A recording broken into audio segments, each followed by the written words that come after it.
Hello, Marvelites! You're watching Marvel's Pull List, and I'm Ryan Penagos, aka Agent M. And I'm Tucker Marcus.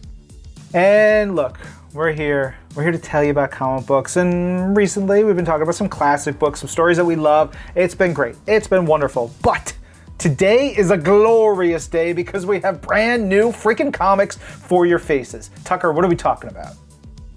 Brand new comics, that's right. May 27's new releases. We have Spidey stuff, we have Avengers stuff, we're going to Krakoa, we're going to Star Wars, we're going to see the Sickly Symbiote. We have so much on offer, and I have been waiting for it, and it's all here. Ryan, what are we starting with? Thwip thwip, it's time for Amazing Spider-Man, issue number 43. I loved issue number 42. It's probably my favorite issue of the entire Amazing Spider-Man run that we're currently in. So emotional. It's a story about a giant monster, alien creature that comes to Earth and rampages, and it's tragic story and everything, and then this follows up on that with humor, with action, and some of the best dang Spidey art you're gonna see these days. Ryan Ottley crushing it with his renditions of the Web Slinger, and of course Nick Spencer, he's on a roll, man. So good. It's incredible. Going from Amazing Spidey over to Avengers. This is Avengers number 33. It's written by the great Jason Aaron, but the art on this issue is by an artist, Ryan, that you and I are both really big fans of, and I think it's his first time with Earth's Mightiest Heroes. It's Javier Garrón who brings it. This is the start of a new story arc that centers around Moon Knight. We get to see how Moon Knight is slowly clawing his way through the Avengers team. So much fascinating stuff to come. It's really a kind of dream combination to get all of these pieces here together. Can't wait for more. And it has one of my favorite martial arts battles in comics of recent memory. Man, this issue rules. Another issue that rules is Marauders number 10. And look, everybody is excited. They've been like, X-Men, X-Men, X-Men, X-Men, give me my mutants.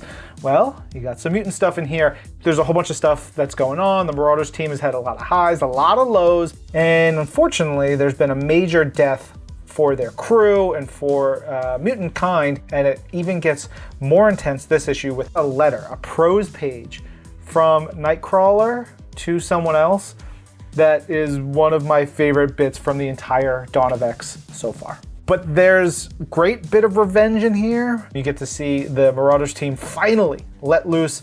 And look, we got Bishop in here being the badass that he is. That's all I care about. Totally.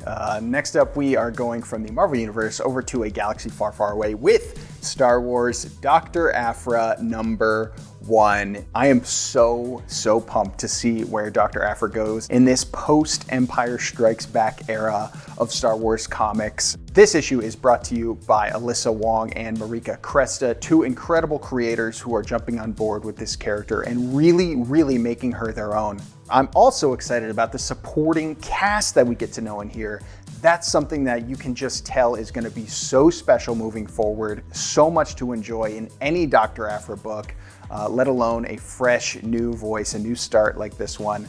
Could not be more excited to continue reading Star Wars Dr. APHRA because look, she's a rogue. She gets into trouble. You never know where she's going to end up. Hey Tucker, I just something running through my head. No time for love, Dr. APHRA. You get it? You get that reference?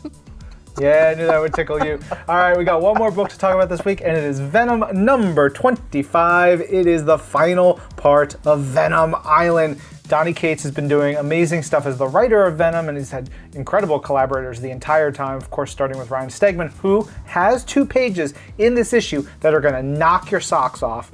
But then this storyline has had Mark Bagley, one of Venom's, most famed artists and people who've drawn the character over time. There's a sequence in the beginning of this issue, Tucker, you know what I'm talking about. It's when you just see Eddie Brock up close and he's talking to the camera. It's so simple, but so wonderfully done, both from the dialogue standpoint and from just the acting that Mark brings to the table.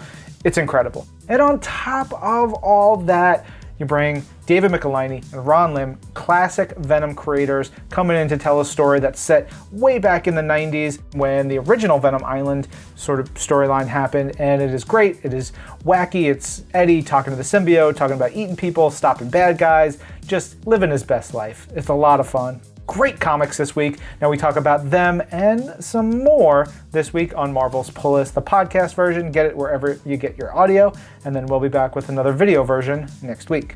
I'm Ryan. And I'm Tucker. And this is Marvel, Your Universe.